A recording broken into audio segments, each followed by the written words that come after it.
Okay, thanks very much. I'll also just say that I'm the co-chair of the High Conservation Value Resource Network, which provides a sort of global network of practitioners who are seeking to promote best practice in HCV. And what I'm going to try and do in this 5 minutes is report from the small working group that I co-chair for the RSPO, which is the ad hoc working group on high conservation values in Indonesia. So that working group was created to look into the legal options for securing high conservation value management areas in the palm oil sector in Indonesia. So to complement what Gary's been saying, I'm going to focus on Indonesia only, and I'm going to focus just on some of the social issues, mainly looking at high conservation values 4, 5 and 6, the basic services, the environmental services that are required by people.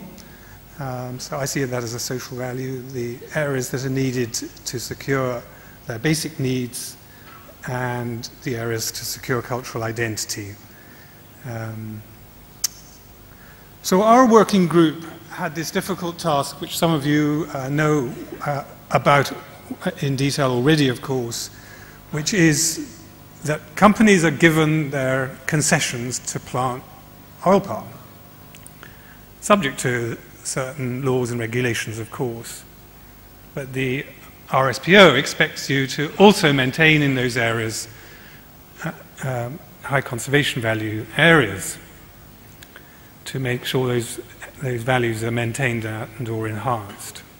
And what happens if the law doesn't allow you to keep those areas aside because the law really is encouraging you to plant? This is a development initiative.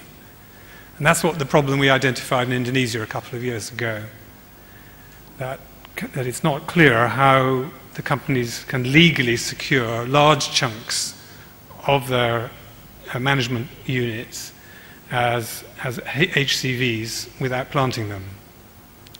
So that was the challenge that came from these previous studies. But in reflecting on this, and particularly reflecting on how high conservation values 4, 5 and 6 apply, the question is, well, it's not just the company that has to look after the area, it's also the communities. So they need to also have legal security to secure their areas. So what progress have we made as a working group over the past year to deal with these issues? We've looked in detail at the legality question. We had a legal review carried out, and that has been published. And then we had a review meeting in February to look at all those findings and decide what's the way forward. And we've had a lot of dialogues with a lot of sectoral ministries in the Indonesian government at the Jakarta level to find out what they think is the right way forwards. So actually it's encouraging. We've found there are quite a lot of ways that you can secure high conservation values within your management unit, your HGU, your permit area. But there are also challenges. There are also bits of the law which bring you into contradiction. So a way is not clear, but there are options. And there are also options for securing community lands, which are less clear, but are there, which can be further explored. So it's not all bad news by any means. Solutions are there, but ideally there would be a legal reform which would really say you do have to conserve HCVs, and then that would be, you would be totally consistent between the RSPO requirement and the government. We also carried out a field study in central Kalimantan, and there's a detailed report about that. That was very encouraging because we found at the provincial government level they're already passing laws to require the protection of HCVs. So the initiative is not just a central government one. And the companies are taking initiatives to work with the government to have a memorandum of understanding allowing them to set aside HCV areas. But we did identify in our interviews with government officials from the village level right up to and including the governor that overall they're very concerned at the loss of forest and high conservation values in the area. But there are also problems we identified in the field with the communities, and Gary's already touched on this. And in a way, the question is, what happens if communities do not operate in the way Dr. Gann has summarized?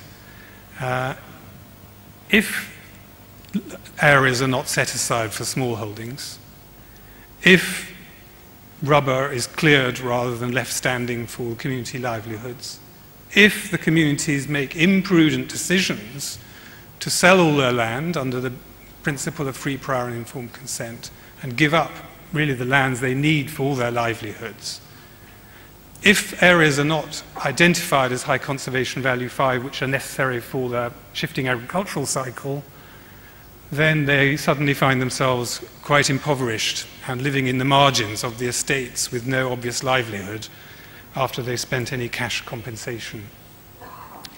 And there is then a problem for these people making a livelihood. Either they're pilfering fruits from the estates, which is something I know you're familiar with, or they are going into the other high conservation value areas to make a living there. So I'm just coming to my last slide. So here's a quote from somebody. We didn't know about high conservation values in the past, but we knew how to take care of our environment. The company knew about HCV, but they have destroyed the swamps and polluted the rivers. The high conservation value assessor agreed that we could manage the HCV as long as we did not pollute it. But we wanted to plant rubber, but the company refused, saying it was HCV. There are human beings to think about too, not just nature. You protect the monkeys, but what about the humans? So this is a big challenge for us in these zoning exercises. How do we make sure enough land is left aside for livelihoods? And what we conclude is actually better guidance needs to be provided in the toolkits to allow for that, particularly with respect to high conservation values 4, 5 and 6. And it's critical to maintain a dialogue with the government to find legal options. In the Indonesian case, we're now advanced on that. I believe that challenge will be found in other countries as well, where HCV is also not a legal concept.